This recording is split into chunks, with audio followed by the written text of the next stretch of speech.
그 참혹한 십자가에 우리 찬양 드리겠습니다.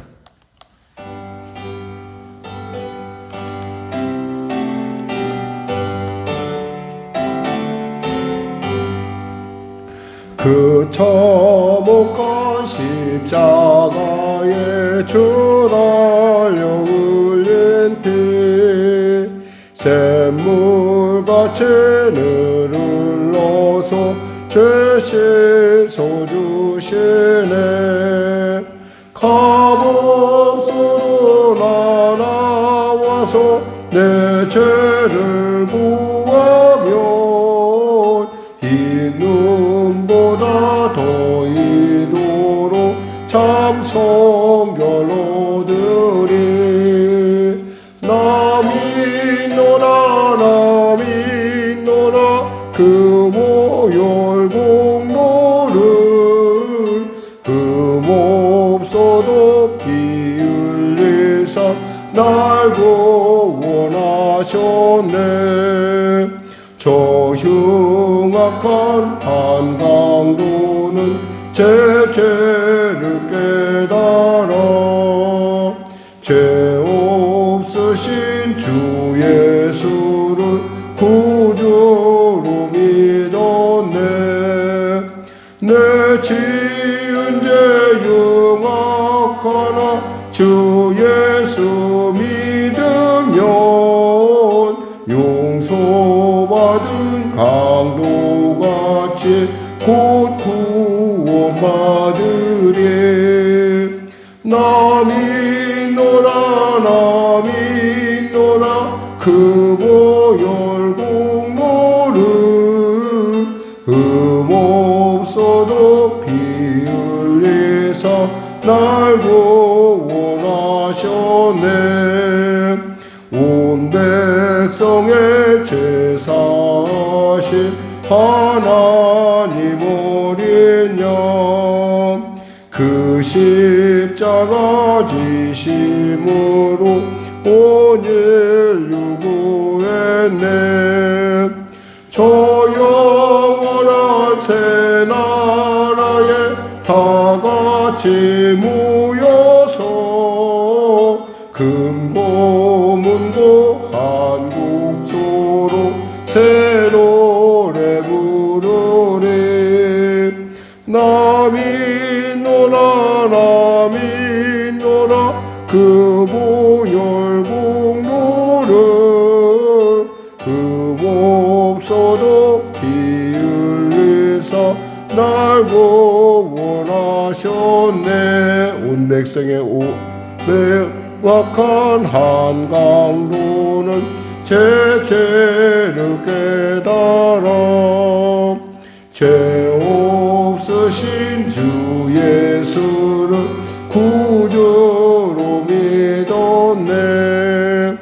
내 지은 죄 흉악하나 주 예수 믿으면 용서받은 강도같이 곧 구원받으리. 나 믿노라 그 보혈공로를 흠없어도 피 흘리사 날 구원하셨네.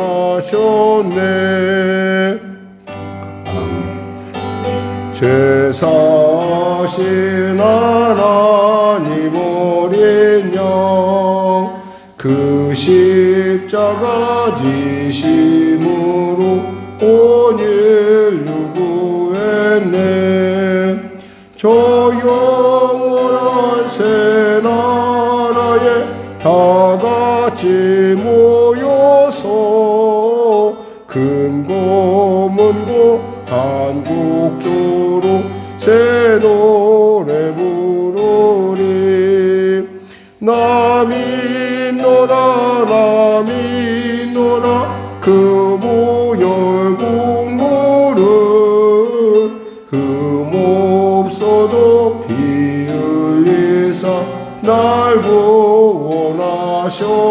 나 믿노라 나 믿노라 보라 그 보혈 공로를 흠없어도 피 흘리사 날 구원하셨네.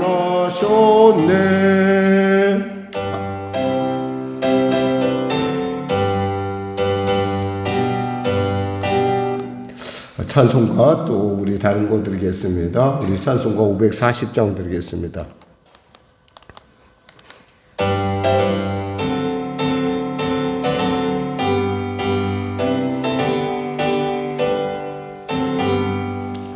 주의 음성을 내가 들으니 사랑한단 말일세.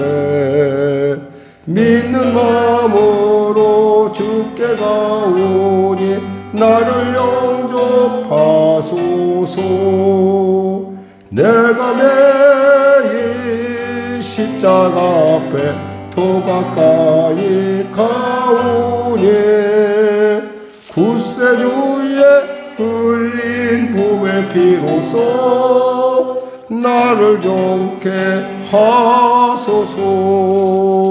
주여 넓으신 은혜 베푸사 나를 받아주시고 나의 품은 뜻 주의 뜻같이 되게 하여 주소서. 내가 매일 십자가 앞에 더 가까이 가오니 구세주의 흘린 봄의 피로써 나를 정케 하소서.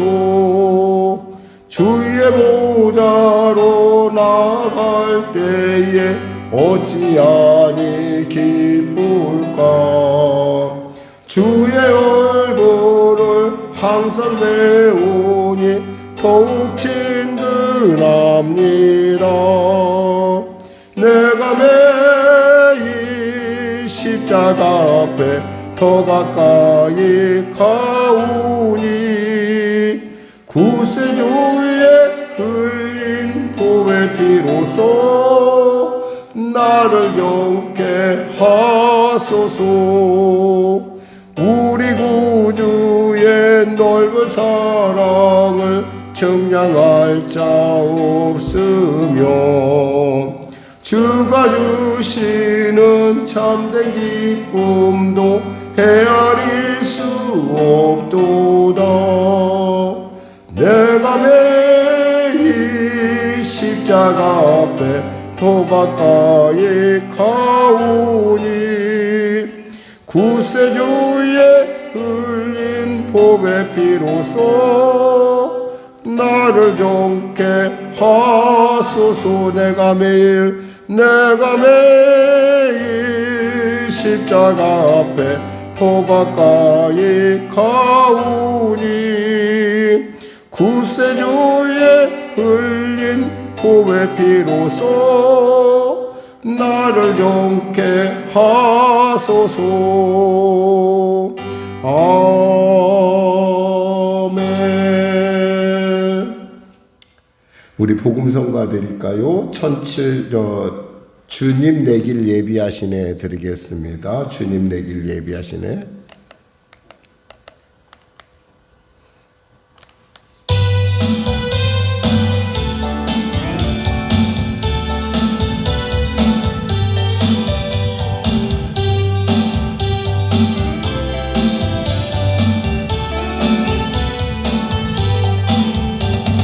주님 내 길 예비하시니 나 기뻐합니다. 주님 내 길 예비하시니 나 기뻐합니다. 여호와 이레 여호와 이레 주님 내 길 예비하시니 여호와 이레 주님 내게 평화 주시니 나 기도합니다. 주님 내게 평화 주시니 나 기도합니다. 여호와 샬롬 여호와 샬롬 주님 내게 평화 주시니 여호와 샬롬 주님 내게 승리 주시니 나 찬송합니다. 주님 내게 승리 주시니 나 찬송합니다. 여호와 니스 여호와 니스 주님 내게 승리 주시니 여호와 니스 주님 나를 치료하시니 참 감사합니다. 주님 나를 치료하시니 참 감사합니다. 여호와 라파 여호와 라파 주님 나를 치료하시니 여호와 라파 주님 나를 사랑하셨네 날 구원하셨네 주님 나를 사랑하셨네 날 구원하셨네 할렐루야 아멘 할렐루야 아멘 주님 나를 사랑하셨네 할렐루야 아멘. 기도하겠습니다. 하나님 감사합니다. 우리가 수요 저녁 예배로 모였습니다. 주님 이 시간에 우리에게 말씀하시고 우리의 귀를 열어 듣게 하시고 우리의 눈을 열어 보게 하시고 우리를 택하시고 우리를 사랑하시고 우리를 향하신 하나님의 그 마음을 우리가 이 시간 붙들게 하소서. 마음은 오늘도 참으로 부득이한 가운데 예배 참여하지 못한 성도들 그들 역시도 그 있는 장소에서 복을 받게 하시고 특별히 현장에서 이렇게 예배드리는 성도들은 더욱더 주님께 가까이 가는 주님의 음성을 분명하게 듣는 복된 시간 되게 하소서. 특별히 성도들이 여러 가지 많은 기도의 제목들로 나옵니다. 기도의 제목이 없었다면 이 자리에 없었을 것이나 우리에게 기도 제목이 있으므로 이와 같이 나오게 하셨사오니 이 또한 감사요. 이 또한 하나님의 그 놀라운 예비하심인 줄 믿습니다. 특별히 우리 성도도 오늘도 말씀을 통하여 은혜 나눌 때에 그 말씀이 내 말씀 되게 하여 주시고 그 하나님의 그 기대하심이 나를 향한 기대가 되게 하시고 하나님 나라 결코 말에 있지 않고 오직 능력에 있음을 우리가 분명히 아는 이 시간 되게 하소서. 특별히 우리 부목사님이 참으로 어려운 가운데 이렇게 이 자리에 없습니다. 그러나 하나님 그가 있는 그곳에서 성령으로 더욱더 충만케 하시고 주님의 놀라운 은혜로 그의 땀과 그의 눈물 그의 그 마음을 주님 축복하시고 특별히 자녀들을 키우며 여러 가지 많은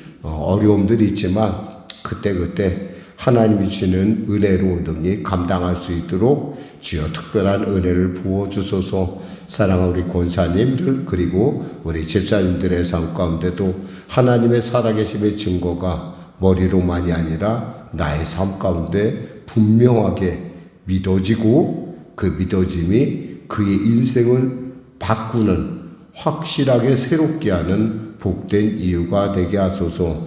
예수님의 이름으로 기도드립니다. 아멘. 하나님은 살아계십니다. 오늘 여러분과 은혜 나누실 말씀은요 출애굽기 3장 11절에서 14절 말씀입니다.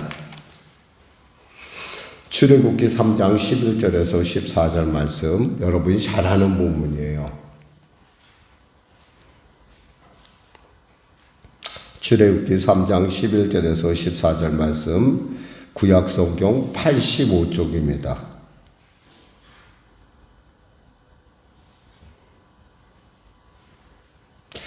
자, 우리 다 피셨으면 우리 본문이 짧으니까 우리 천천히 합독하도록 하겠습니다. 모세가 하나님께 아뢰되 내가 누구에게 바로에게 가며 이스라엘 자손을 애굽에서 인도하여 내리이까? 하나님이 이르시되 내가 반드시 너와 함께 있으리라. 내가 그 백성을 애굽에서 인도하여 낸 후에 너희가 이 산에서 하나님을 섬기리니 이것이 내가 너를 보낸 증거니라. 모세가 하나님께 아뢰되 내가 이스라엘 자손에게 가서 이르기를 너희의 조상의 하나님이 나를 너희에게 보내셨다 하면 그들이 내게 묻기를 그 이름이 무엇이냐 하리니 내가 무엇이라고 그들에게 말하리이까? 하나님이 모세에게 이르시되 나는 스스로 있는 자이니라. 또 이르시되 너는 이스라엘 자손에게 이같이 이르기를 스스로 있는 자가 나를 너희에게 보내셨다 하라. 아멘. 오늘 저는 사실은 이제 그 수요일은 이제 제가 저의 이제 좀 약간 그 나름대로의 프로그램에 의해서 움직이는 몇 가지가 있습니다. 뭐 그 중에는 이제 제가 이렇게 저의 건강을 위해서 이제 아무래도 이제 건강을 해야지 무슨 일을 할 수가 있기 때문에 건강에 대한 일을 하고 있는데 오늘은 좀 늘 평소에 좀 그분이 좀 말이 많았다고 생각했는데 그분이 저한테 와서 말을 하더라고요. 그래서 이제 같이 이제 이야기를 하면서 듣고 있는데 그분이 이런 얘기를 했어요. 여기 보이냐고. 그래서 이렇게 봤어요. 그랬더니 좀 약간 움푹 튀어나왔더라고요. 움푹 튀어나와서 그것이 무엇입니까? 그랬더니 그분 하는 얘기가 이게 심장 박동기, 그러니까 심장 박동기를 그 안에 집어넣은 거예요.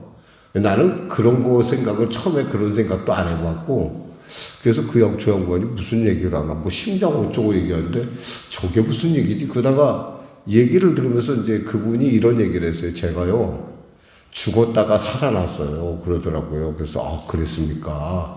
죽었다 살아나서 제가 지금 새 인생을 살고 있습니다. 그러더라고요. 제가 그 얘기를 들으면서 이 생각했어요. 그래요, 새 인생을 살고 있어요. 그래서 제 마음속에 그러면 지금 새 인생 살아서 지금 여기 있는데 그 다음엔 어떻게 할 거야? 라는 생각이 갑자기 제 마음속에 드는 거예요. 그러니까 지금은 살아서 가고 있지만 곧 언젠가 그 심장박동기가 멈출 때가 있는데 그 다음에 대해서 한번 생각해 봤느냐라고 하는 그런 마음이 제 안에 저 사람한테 꼭 그걸 물어봐야겠다라는 생각이 든 거예요. 그래서 그걸 이제 마음속에 이렇게 생각하고 있다가 그분한테 물어봤어요. 이제 정말 시간을 봐서 딱 틈을 봤다가 딱 물어봤어요. 그러면 그 다음 뭐 할 겁니까? 그랬더니 전혀 뜬구름 잡는 얘기를 하더라고요. 그동안에 못한 거 하고, 어쩌고 이런 얘기를 막 하더라고요. 그래서, 내 얘기는 그것이 아니라, 그러고 죽음을 한번 경험을 해봤는데, 그런 거, 진짜 죽으면 어떻게 하겠느냐라고 물어봤어요. 그랬더니, 뭐긴 뭐예요? 아무것도 없죠. 뭐 그런 얘기를 하더라고요. 그래서 제가 들으면서, 근데 왜 하나님은 왜 저 사람에게 내게 그 질문을 하게 했을까? 사실 그 질문이 쉬운 질문은 아니거든요. 한번 생명의 위험을 겪은 사람, 더욱이 그는 이런 얘기를 했어요. 자기가 이렇게 죽어보니까, 그러니까 자기가 밤에 잠을 잤는데 죽어 있더래요. 자기가 죽어 있는데 자기는 소리를 다 들을 수 있는데 사람들은 자기가 죽었다고 하더라고요. 자기가 한 6개월 정도를 갖다 병원에 있었다고 얘기를 하더라고. 그러면서 참 산다는 게 이렇게 참 고마운 일이라고. 그래서 자기는 이제부터는 건강만을 챙기며 살겠다고 이런 얘기를 하더라고요. 저는 그 얘기를 들으면 사실 그 생각을 했어요. 아무리 건강해도 당신은 갈 곳이 없잖아. 나는 갈 곳이 있는 사람이고. 이게 얼마나 차이가 나는지 여러분 혹시 느껴봤는지 모르겠어요. 제가 이제 군에서 제대할 때였어요. 군에서 제대를 해서 우리 집이 이제 제가 군에 갔는데 이사를 갔어요. 우리가 원래 이제 용산에 살고 있었는데 용산에 살던 집이 수원으로 이사를 가버린 거야. 저는 이제 휴가를 왔는데 나는 우리 집이 어디 있는지를 모르는 거야. 도대체 뭐 주소도 안 주고 그냥 가버렸으니, 물론 이제 뭐 제가 좀 외출을 자주 나온 편이기도 하지만 좀 그래도 좀 약간 너무하다는 생각이 들면서 이제 울적한 기분에 이제 어렸을 때 올라갔던 남산에 올라가 봤어요. 남산에 올라가는데 이제 밤이 깊어지니까 불들이 쫙 켜지잖아요. 불이 켜지면서 이런 생각을 해봤어요. 나는 저 불 켜진 집에 과연 내가 갈 집은 있는가? 이런 생각을 했어요. 그랬더니 마음이 좀 울적하더라고요. 마음이 울적하면서 물론 이제 그날 저는 뭐 제 친구네 집에 가서 잤어요. 뭐 친구들이 많으니까, 원래 제가 용산 근처에 살았기 때문에 거기 가면 제 친구들이 많아요. 뭐 지금은 다 이사 갔지만은 그때만 해도 많이 있었기 때문에 친구한테 전화해서 뭐 하룻밤을 신세지긴 했지만, 한 번은 또 그런 감동을 어디서 느꼈냐면, 좀 잘난 척 같지만은 제가 목마르트 언덕을 한번 가봤었어요. 목마르트 언덕을 이제 가봤는데, 이제 그때는 출장을 갔거든요. 출장 가가지고 이제 이렇게 목마르트 언덕을 또 꼭, 제가 지금 남산을 얘기하는 이유는 목마르트 언덕에서 이 파리 시내를 파리 쪽을 바라보면요, 꼭 그런 느낌이 들어요. 그러니까 여러분 목마르트 안 가도 돼요. 남산에 가서 아래를 보고 캄캄할 때 아래 가서 보면, 아, 저게 파리에서 보는 목마르트 언덕이구나. 별거 없어요. 근데 사람들은 뭐 대단한 것처럼 뭐 글을 써놓고 그랬는데, 제가 오죽했으면 출장 때 거기를 한번 가봤겠어요, 밤에. 가봤는데 목마르트 언덕 남산에서 보는 것만큼 정감이 가진 않더라고. 근데 그때도 역시 나는 갈 집이 없었어요. 근데 어느 날 주님께서 저를 만나줬어요. 아까 제가 부른 찬송 있잖아요. 그 참혹한 십자가에.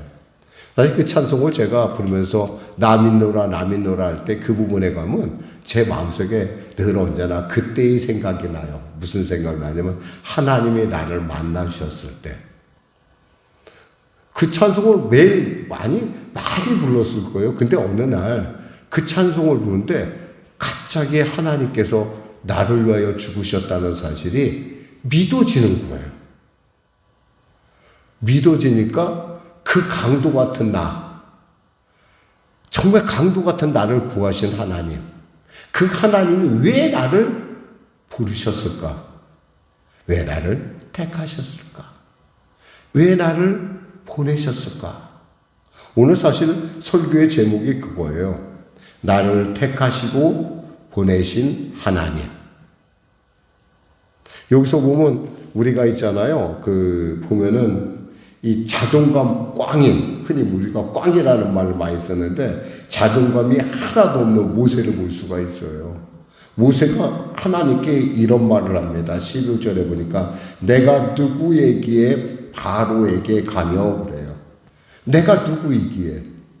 우린 가끔 정말 살다 보면 인생면서 있잖아요. 자존감이 꽝 될 때가 있어요. 자존감이 하나도, 내 자존감이 하나도 없을 때가 우리에게 있어요. 뭐 여러 가지 이유가 있겠죠. 뭐 물질적인 문제, 뭐 요즘 같은 물질적인 문제, 어떤 명예적인 문제, 또 사람과 관계에서의 문제. 아마 그 사람과의 관계에서 문제도 이거 만만치 않아요. 오죽했으면 그 자존감이 떨어지면 그 다음 찾아오는 게 뭐냐면 우울증이에요. 그러니까 심한 우울증. 그리고 뭔가 남들이 막연하게 볼 때 나보다 다 나은 것 같이 보이는. 지금 사실 이 모세의 상황이 그렇다는 거예요. 모세가 80세가 됐잖아요. 아마 자기가 모세 생각에는 내가 80살 됐을 때는 우리 민족을 내가 구원하여 내가 가나안 땅, 약속의 땅에 데리고 갈 거야 라고 생각했을지도 몰라요. 아니면 애굽을 뒤엎어서 이스라엘이라는 나라로 여기다 세울 거야 라는 생각도 했을지도 몰라요. 그랬는데 그가 그렇게 잘 나가던 그가 사람을 죽임으로 말미암아 도망자가 되고, 그리고 도망자가 됐을 뿐만 아니라 그저 장인의 집에 얹혀 사는, 그리고 매일같이 똑같은 상황이 몇 년이 반복되냐면 40년이 반복이 됐어요. 여러분, 이 정도 되면요, 자존감이 정말 바닥에 떨어져요. 여러분, 혹시 자신의 자존감이 정말 나 바닥을 치고 있다 하시는 분 있을지 모르겠어요. 평소에는 그렇지 않은데 어느 순간인가 갑자기 뭔가 내 자신에 대해서 이렇게 돌이켜보는 시간을 갖게 되면 도대체 나는 뭐지? 나는 도대체 뭐지? 내가 지금 가는 길이 옳아? 내가 생각했던 거하고 방향이 전혀 달라질 때 우리는 정말 우리 자신을 주체할 수가 없어요. 나이가 먹어가고, 특히 이 80살이라는 나이를 먹었을 때는 뭐 어떻게 해볼 수가 없잖아요. 아마 우리 권사님 조금 이해하실 것 같아요. 우리 권사님들은. 예전에는 안 그랬는데 나이가 먹어가니까 뽑아주는 데도 없어. 뽑아줄 뿐만 아니라 별로 환영도 못 받아. 단적인 예를 들어볼까요? 예를 들면 우리 아이들이 있잖아요. 아기가 났어요. 아기가 나서 애가 똥을 싸고 말 더듬더듬하면 그거 우리가 굉장히 이뻐합니다. 얘가 참 잘 먹고 잘 쌌네. 보니까 변도 좋고 색깔도 좋고 기특해. 그러면서 그 똥 더럽다고 생각하지 않고 잘 닦아주고 탁 엉덩이도 토닥여주고 또 이제 이렇게 바람도 쐬어주고 그럽니다. 만일에 나이 먹은 내 어머니가 그랬다고 한번 생각해보세요. 내 아버지가 그랬다고 한번 생각해보세요. 똑같은데요, 그렇게 안 받아들여요. 치매 걸렸나 보다. 이제 똥도 못 가리네. 죽을 때가 됐나? 어쩌면 우리 인생은 그렇게 어떤 그런 상황에 이를 때 우리는 정말 자존감이 바닥을 친다는 거예요. 그러니까 여러분들이 지금 이 순간에 여러분 혹이라도 그런 어떤 상황 속에 있다고 한다면 지금 이 말씀을 여러분의 말씀으로 받아도 돼요. 그리고 여러분의 말씀으로 받으세요. 나는 그렇고 그런 존재가 아니야.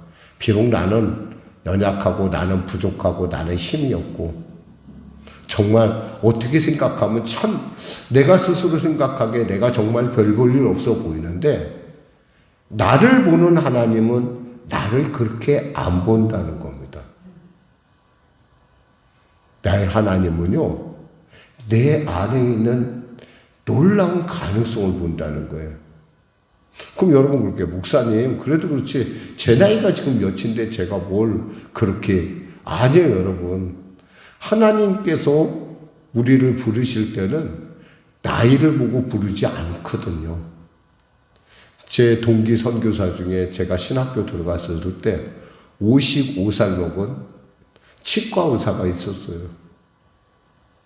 55살 먹었는데 뭐 그냥 집에서 조금 몇 년 더 하다 이제 좀 은퇴하면 되잖아요. 돈도 많이 벌어놨고 부자고 뭐 여의도에 살고 있고 아파트도 뭐 있고 뭐 모든 것을 갖추고 있는 사람이거든요.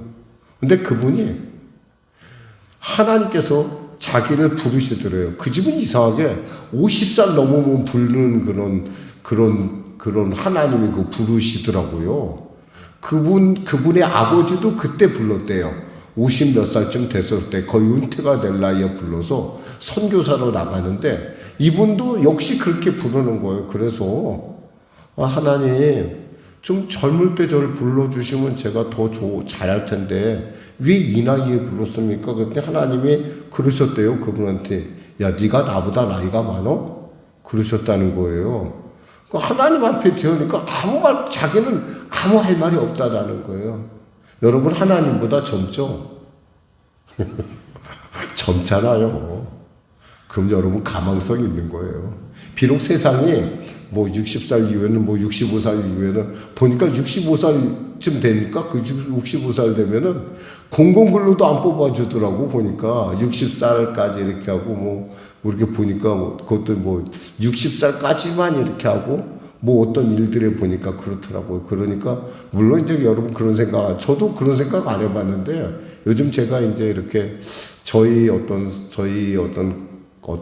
제 개인적인 일 때문에 뭐 이렇게 그런 일들을 좀 스스로가 한번 찾아봤어요. 찾아보면서 내가 과연 할 수 있는 일이 과연 무엇이 있을까? 한번 쭉 한번 찾아보면서 제가 그걸 깨달았어요. 내가 너무 나 자신에 대해서 너무 내가 이렇게 내가 자존감이 그래도 살아있는 것은 누구 덕분인가? 하나님 덕분이더라고요. 하나님 덕분. 여러분, 우리는 있잖아, 자존감이 꽝 될 수밖에 없는 존재예요, 사실은. 세상 사람들은 냉정해요. 자기가 필요하지 않는 사람은 버려요, 그냥. 아무런 애착도 없고, 아무런 거려사항도 없어요. 그냥 버려요. 근데 하나님은 안 그래요. 하다못해 남편과 아내 관계도 그럴 것 같아요. 정말 어떻게 보면은 부인이 어느 정도 이렇게 남편이 어느 정도 할 때, 이 사람이 좀 이제는 힘이 빠져서 아무것도 없다. 그러면 보니까 뭐 집에서 서열이 어떤 남자가 그러더라고요. 자기가 서열이 집에서 제일 낮대요. 그러니까 제일 높이 있는 것은 뭐 아이들이고 그 다음에 이제 뭐 멍멍이보다도 더 밑에 서열에 있다라는 얘기를 하는 걸 들었어요. 근데 그게 그냥 하는 얘기가 아니라 그만큼 나는 이미 효용의 가치가 없어졌다는 거예요. 근데 세상이 그래요. 세상은 있잖아요. 효용의 가치가 없어지면 버려요. 그리고 우리를 무시하죠. 그러나 하나님은 안 그래요. 하나님은 안 그래요, 여러분. 하나님한테는 여러분이 어떤 가능이냐? 무한한 가능성을 갖고 있어요. 이 40세, 이제 앞으로 모세가요, 40년을 더 살거든요. 그 40년을 더 살아서 무슨 일을 했냐면, 그가 80년 산 세월보다도 훨씬 가치 있고 위대한 일에 쓰임받습니다. 그건 이스라엘 민족을 출애굽까지 시키고. 그럼 여러분 그럴 거예요. 목사님, 그건 모세잖아요. 나는 아니잖아요. 여러분 그런 말씀 하세요. 하나님 손에 들리는 그 순간 있잖아요. 하나님이 여러분을 부르셨다는 사실을 여러분이 분명히 알면 그때부터 있잖아요. 세상이 바뀌어 보인다는 거예요. 그러니까 여러분이 고린도후서 5장 17절 말처럼 그런즉 누구든지 그리스도 안에 있으면 새로운 피조물이라 이전 것은 지나갔으니 보라 새 것이 되었다는 이 말. 정말 여러분 그 말이 여러분에게 정말 그냥 너무 그것이 감격스러워서 막 전율을 일으키면서 여러분에게 와 닿은 적 혹시 있으십니까? 그럼 이 마음을 이해할 수 있어요. 저는 여러분이 이 말씀을 그냥 받는 것이 아니라 그것이 내 마음, 나를 향한 하나님의 말씀으로. 나는 할 수 없어요. 근데 내 안에 나를 붙드신 하나님, 나를 부르신 하나님, 나를 보내신 하나님은 하실 수 있다라는 거예요. 나는 못하지만. 여기서 분명히 모세도 내가 누구끼에 갑니까? 나 바로한테 갔다가 나 죽어요. 거기다 저 말도 못해요. 입도 둔합니다. 근데 왜 저를 보내세요? 그 많은 사람이 있는데 왜 저같이 지금 자존감이 바닥을 치고 있는 사람을 왜 주님께서는 저를 부르십니까? 지금 이렇게 얘기하고 있는 거예요.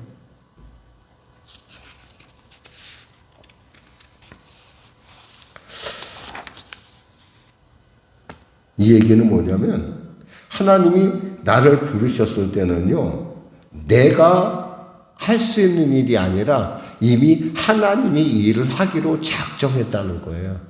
내가 할 수 있는 일은 뭐냐면 그저 그 말에 순종하는 거예요. 하나님이 나를 부르셨구나. 하나님 부르셨으니까 하나님의 분명한 이유가 있겠지. 하나님은 분명히 그냥 부르시는 분이 아니거든요. 하나님은 반드시 목적이 있고 그분은 경영이 있는 분이에요. 성경은 이렇게 말씀하십니다. 하나님이 이사야서 14장 24절에 만군의 여호와께서 맹세하여 이르시되 내가 생각한 것이 반드시 되며 내가 경영한 것을 반드시 이루리라 그랬어요. 그러니까 하나님이 나를 부르셨을 때는 하나님의 경영이 있고 그 경영은 반드시 이루어진다는 거예요. 나이와 성별과 내 조건과 모든 상관없이. 그러니까 나는 어떤 존재야? 나는 정말 가치 있는 존재라는 거예요. 하나님이 그렇게 부르셨어요. 너는 가치 있는 존재야. 우리가 출애굽에서요, 공부하다 보면, 새벽에 공부하다 보면 느끼는 게 뭐냐면 하나님이 자기의 소유물 삼으셨다는 얘기가 있어요. 이 소유물이라는 건 그냥 그런 소유물이 아니에요. 천하보다 귀한 소유물로 나를 삼으셨다는 거예요. 지금 모세를 하나님께서 그렇게 부르셨어요.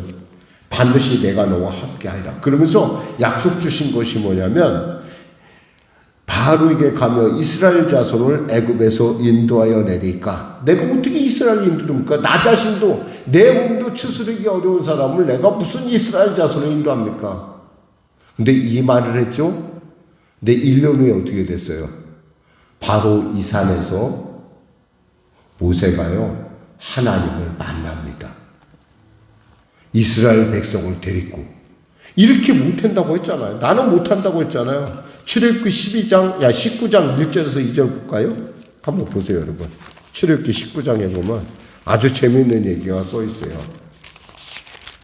바로 뭐라고 얘기냐면 19장 1절에서 2절 보면 구약성경 110쪽입니다. 같이 합독할까요? 이스라엘 자손이 애굽 땅을 떠난 지 3개월이 되던 날 그들이 시내 광야에 이르니라. 그들이 리비딤을 떠나 시내 광야에 이르러 그 광야에 장막을 치되 이스라엘이 거기 산 앞에 장막을 치니라. 못한다고 했잖아요. 근데 하나님이 하셨어요. 여러분, 하나님이 하시면 됩니다. 아브라함을 아브라함이라 불렀을 때, 사레를 사라라 불렀을 때 사람들은 미쳤다고 했을 거예요. 저 사람들 미쳤어. 나이가 99살인데 89살이고 99살인데 이제는 이제 노망이 들었나 보다 그랬을 텐데 하나님은 그들에게 그 뒤에 이삭을 100살이 되던 때 주십니다. 그러니까 하나님이 하시면 되는 거예요. 여러분에게 물을게요. 여러분에게 하나님의 부르심이 있습니까? 부르심이 없으면 이 자리에 안 왔죠. 아멘 하세요. 이건 있잖아요, 여러분. 정말 하나님이 천지를 창조하시니라와 같은 놀라운 일이에요. 하나님이 천지를 창조했든 안 했든 나하고 뭔 상관이 있어요. 근데 하나님이 천지를 창조하실 때 그 하나님이 나를 안다는 거예요. 그리고 나를 부르셨다는 거예요. 그리고 나에게 임무를 맡겼다는 거예요. 그러니까 우린 그냥 이 자리에 그냥 와 있는 게 아니에요, 여러분. 여러분, 이와 같이 놀라운 목적 가운데 여러분이 지금 있는 거예요. 근데 물론 여러분에게 하나님께서는 민족을 구원하러 가시지 않았을 거예요. 근데 여러분, 그게 너무 쉽게 생각하지 마세요. 가족을 구원하라 할 수도 있고 남편을 구원하라 할 수도 있고 여러분의 이웃, 동료, 공동체를 구원하라고 할 수 있어요. 왜? 그들은 그들의 생명 하나는 천하보다 귀하니까. 한번 생각을 해보세요. 사실은 수영을 가면 사람들이 다 벗잖아요. 제가 벗었는데 그 사람한테 물어봤어요. 당신 그 다음에 뭐 할 거야?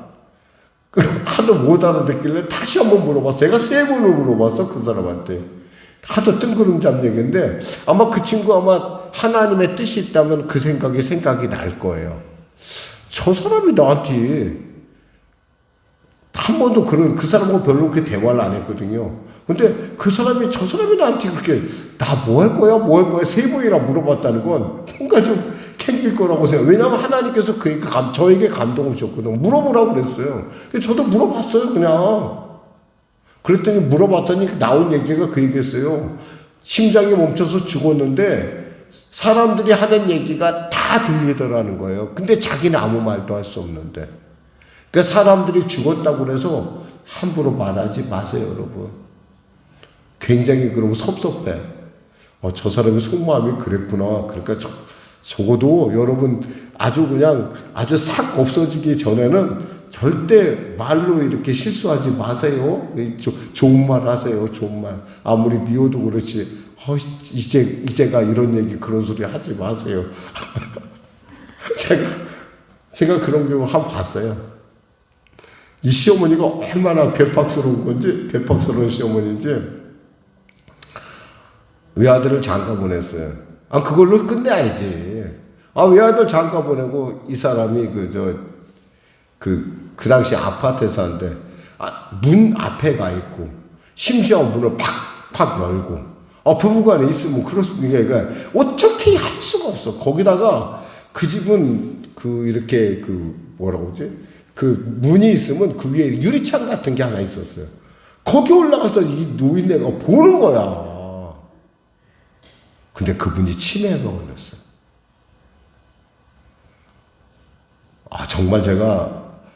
그래서 제가 걱정을 많이 했어요. 근데 참 집사님이 참 잘해 주셨어요.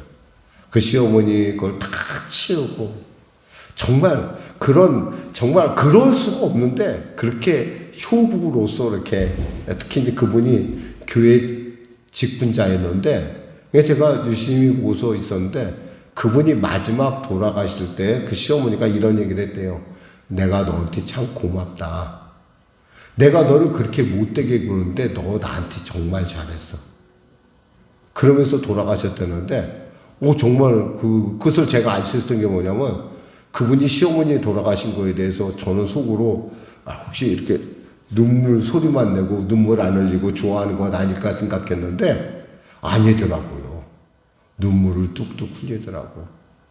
제가 그거 보면서 신앙이란 이런 거구나. 여러분은 하나님의 이렇게 부름받은 사람이에요. 아무리 세상에 뭐라고 얘기해도 이거 하나만 가져도 여러분은 이 세상을 정령할 수 있는, 이 세상에 승리할 수 있는 그런 놀라운 분인 걸 기억하시기 바랍니다. 그 다음에 보니까 하나님이 이르시되 뭐라고 그 다음 약속이 뭐였냐면 이거예요. 12절에 보니까 내가 반드시 너와 함께 있으리라 그랬어요. 이거예요. 하나님이 나를 부르신 것뿐만 아니라 나와 함께 하시겠대. 언제까지? 세상 끝날까지. 언제까지? 주님 앞에 서는 그날까지. 이것이 별로 여러분에게 크게 감동을 안 올지도 모르는데 이 말씀을 어떤 분이 받고 얼굴이 환해지는 걸 봤어요. 누구도 못 따라가는 그 길, 하나님은 당신 손을 꼭 잡고 있습니다. 끝내는 주님을 만날 것입니다. 그 말을 해드리는데 그 말씀을 제가 전했는데 그분이 그 말씀을 듣더니 얼굴이 환해지더라고요. 예, 목사님 그래요? 예, 제가 믿습니다. 이런 사람을 어떻게 사탄이 어떻게 하고 귀신이 어떻게 하고 무슨 얘기를 하겠어요?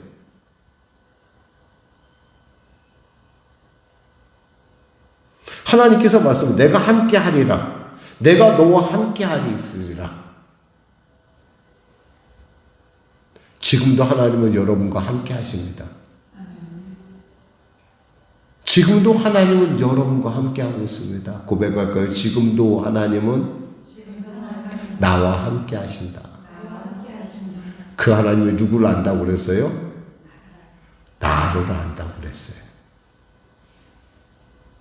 왜 이 말이 여러분에게는 왜 그냥 들릴까요? 여러분 잘 생각해 보세요.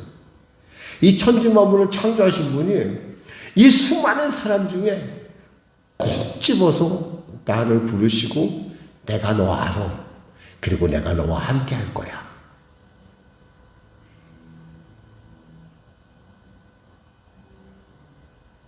그저 모세가 질문합니다. 모세가 하나님께 내가 이스라엘 자손에 가서 이르기를 너희의 조상 하나님이 나를 너희에게 보내셨다 하면 그들이 내게 묻기를 그의 이름이 무엇이냐 하리니 내가 무엇이라고 그들에게 말하리이까. 이 얘기는 뭐예요? 내가 하나님이 분명히 나를 보내서 갔는데 그들이 나에게 하나님 보내셨다는 증거가 뭐냐라고 얘기할 터인데 그때 나는 뭐라고 얘기합니까? 이것은 우리의 삶 가운데도 그대로 있어요. 여러분에게 똑같이 적용이 돼요. 여러분 하나님께 부르심 받았고 부르심 받아서 나갑니다. 근데 여러분 어때요? 사람들이 여러분 어떻게 봐요? 그냥 어제나 그때도 뭐 어제 봤던 아무개 집사 오늘 봐도 똑같으네. 그렇게 생각하지 않겠어요? 근데 나는 어때요? 여러분은 변했잖아요. 여러분은 변했잖아. 세상 사람들이 여러분을 알아주든 말든 내 안에서는 그 하나님이 막 살아서 움직이고 있다니까.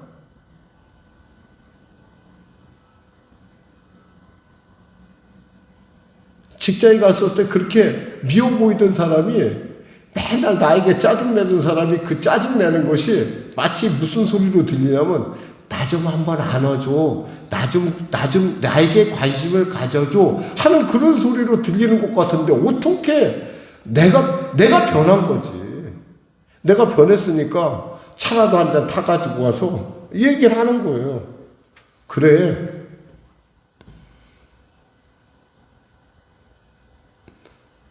웃는 낯에 그리고 여러분의 그러한 어떤 변화된 모습들이 그 당시에 그 사람이 아주 이상하게 생각을 해. 근데 그것이 점점 가면 갈수록 그 사람으로 하여금 이 사람이 하나님의 사람이구나 알게 한다는 거예요.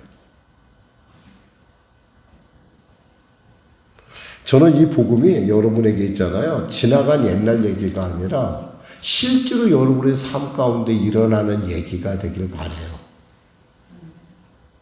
분명한 것은 이 본문을 통해서 분명한 것은 하나님은 여러분을 택하셨고요. 여러분을 아시고 여러분과 함께 하시고 그리고 여러분을 보내셨습니다. 가까운 내 아이도 나를 인정하지 않고 남편도 아내도 인정하지 않아도요. 나는 그 하나님과 지금 함께 있어요. 그리고 그 하나님이 내게 지금 응원하고 계세요. 큰 소리로 응원하고 계세요. 내가 너 알아. 너 기죽지 마. 내가 너 사랑해. 너 기죽지 마. 내가 너에게 그 가정 맡겼어. 내가 너에게 그 자녀를 맡겼어. 기죽지 마. 네가 기도하면 나는 듣고 있어. 그럼 여러분 그럴 거예요. 목사님 근데 왜 기도했는데 빨리 이렇게 응답이 안 되죠? 여러분 그게 중요한 게 아니에요. 하나님은 하나님의 때를 기다리고 있습니다.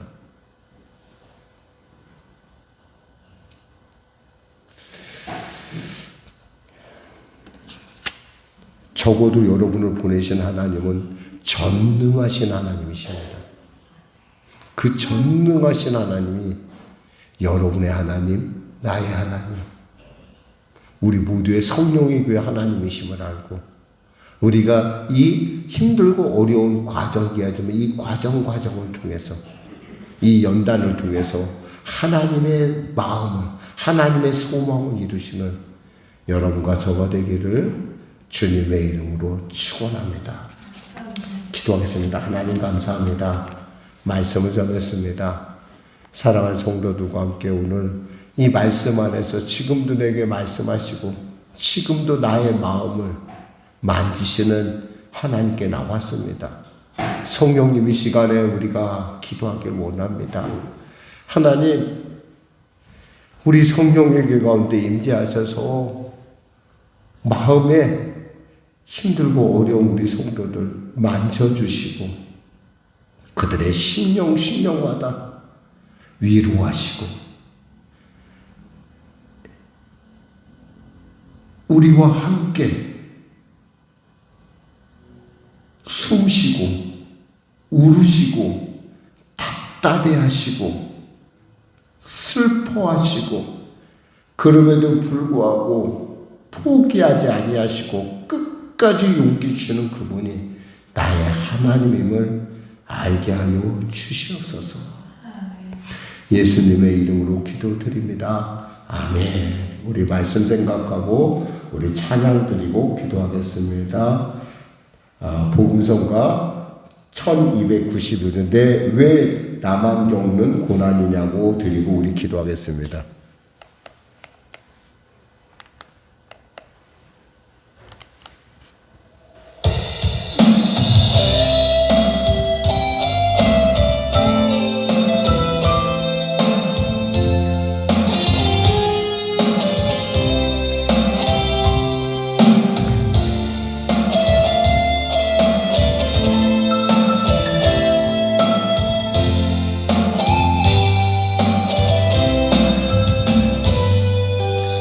왜 나만 겪는 고난이냐고 불평하지 마세요.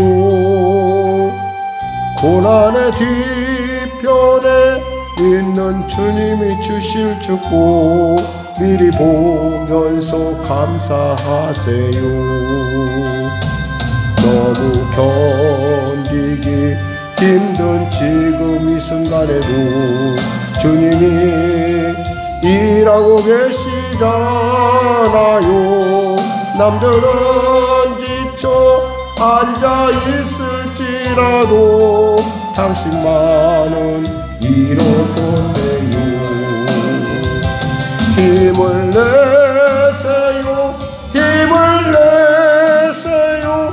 주님이 손잡고 계시잖아요.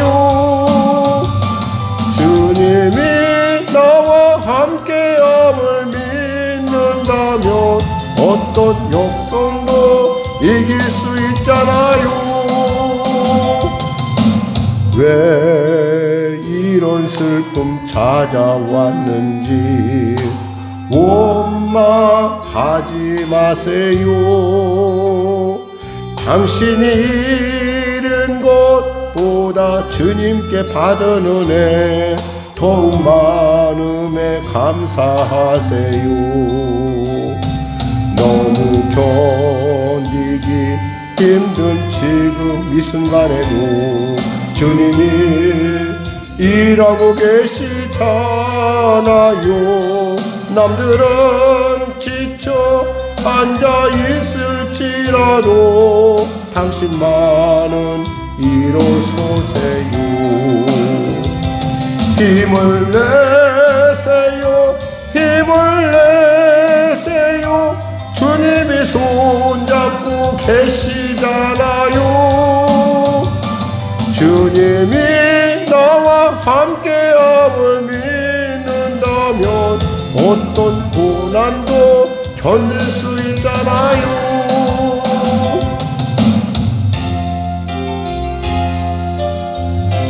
우리 주님의 이름으로 간절히 기도하겠습니다. 주여, 주여, 주여.